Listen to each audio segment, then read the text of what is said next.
What's up, guys? Welcome back to I Know Ball. Today we'll be ranking the top 30 MLB center fielders. A lot of fall offs and disappointing seasons, and some risers. Let's get right into it.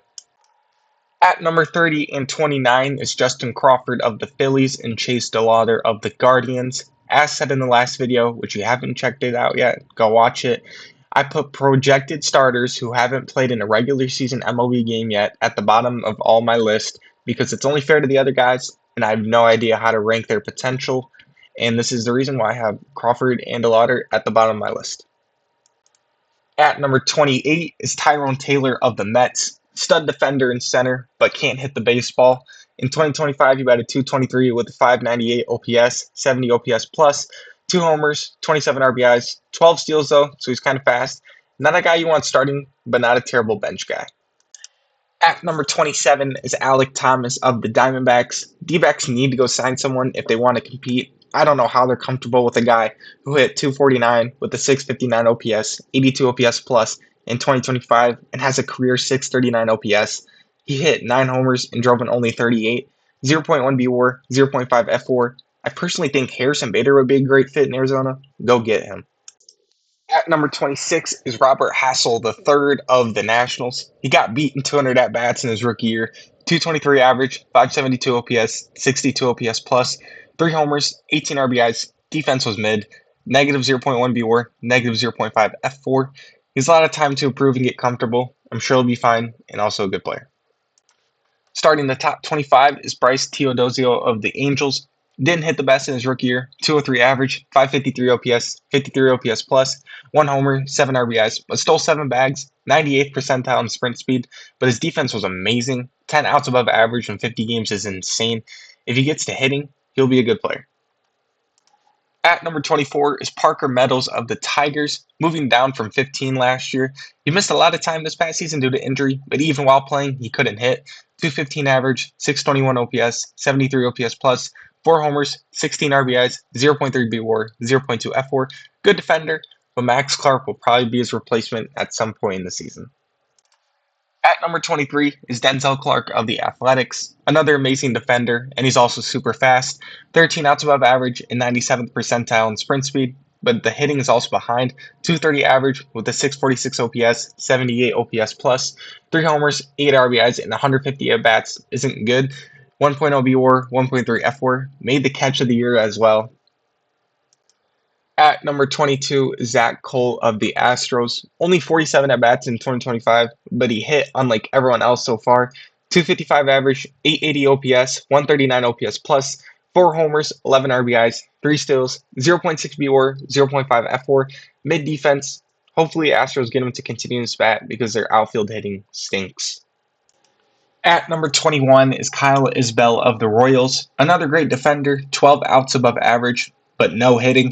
255 average, 654 OPS, 83 OPS plus, 4 homers, 33 RBIs, 1.6 BWAR, 1.1 FWAR. The WAR kind of lifts him past these other guys, but he's just really not that good. At number 20 is Victor Scott of the Cardinals. He doesn't hit any better than these other guys, but he is above them because he at least creates some chaos on the bases. In 2025, he batted 216 with a 601 OPS, 72 OPS plus, 5 homers, 37 RBIs, 34 steals. Also an amazing defender. 17 outs above average this past season. I think that was second in the NL. I mean, that's really all you can do, though. At number 19 is Evan Carter of the Rangers. Just a really weird start to his career. Amazing 2023, horrible 2024, but not bad 2025. 247 average, 728 OPS, 114 OPS plus, 5 homers, 25 RBIs, 14 steals, played good defense, 4 outs above average, 1.9 BWAR, 1.4 FWAR. I like Carter. Rangers have a good outfield. At number 18, having a really bad fall off, is Colton Cowser of the Orioles. He was 9th in my right field ranking last year, and it was well deserved, but in 2025, he was just not good. He batted 196 with a 655 OPS, 83 OPS plus, 16 homers, 40 RBIs, 14 steals, good arm, mid glove, 1.0 BWAR, 0.6 FWAR. We'll just have to see how 2026 goes. At number 17, moving all the way down from 6, is Brenton Doyle of the Rockies. Wow, what a bad year for Doyle. 233 average, 651 OPS, 72 OPS plus, which last year he had a 102 OPS plus, 15 homers, 57 RBIs, 18 steals. Still played great defense, 6 outs above average, 0.1 BWAR, 0.4 FWAR. Hopefully figures it out. Rockies kind of need him. At number 16 is Tommy Edman of the Dodgers. Great defense wherever he was at, 10 outs above average past year, but the hitting was worse than 2024. In 2025, he batted 225 with a 655 OPS, 82 OPS plus, 13 homers, 49 RBIs, 1.1 BWAR, 1.2 FWAR. Metrics don't look bad, but he kind of got unlucky last year. He'll still get PT, but can't complain when you win 2 World Series in a row. At number 15 is Luis Robert Jr. Is he ever going to get traded or ever going to figure it out? Like, I'm done with hearing his name get thrown around and the White Sox holding this man hostage and thinking his value is the same as Mike Trout when he's just not what he used to be. 223 average, 661 OPS, 85 OPS plus, 14 homers, 53 RBIs, 33 steals. Like, he has the potential to get back to what he used to be, but he's such a frustrating player. Trade him or he needs to figure it out.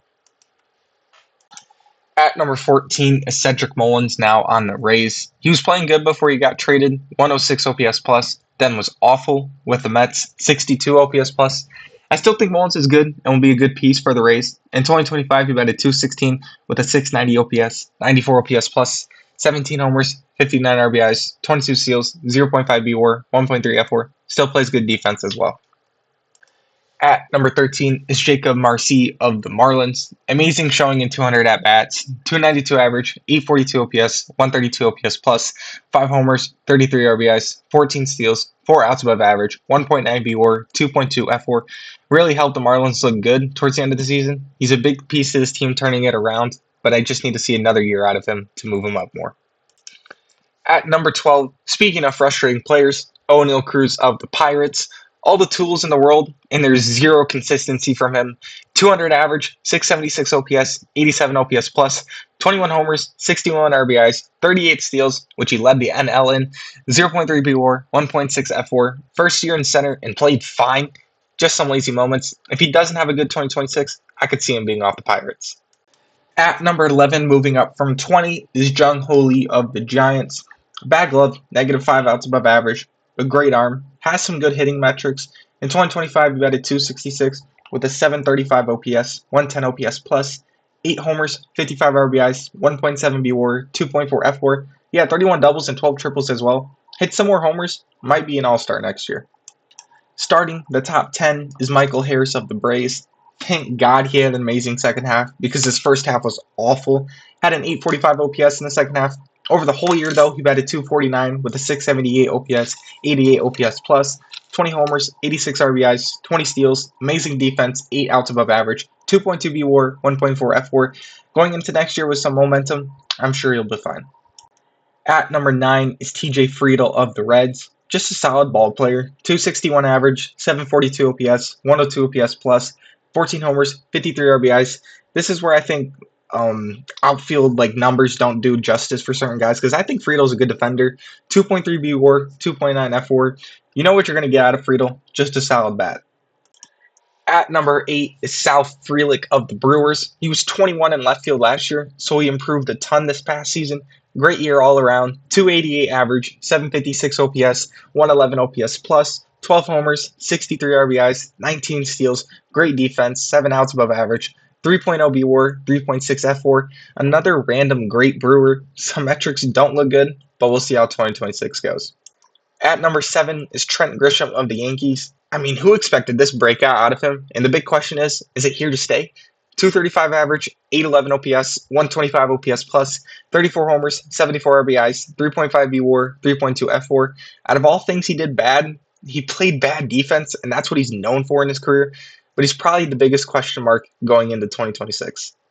Just missing the top 5 at 6 is Dalton Varsho of the Blue Jays.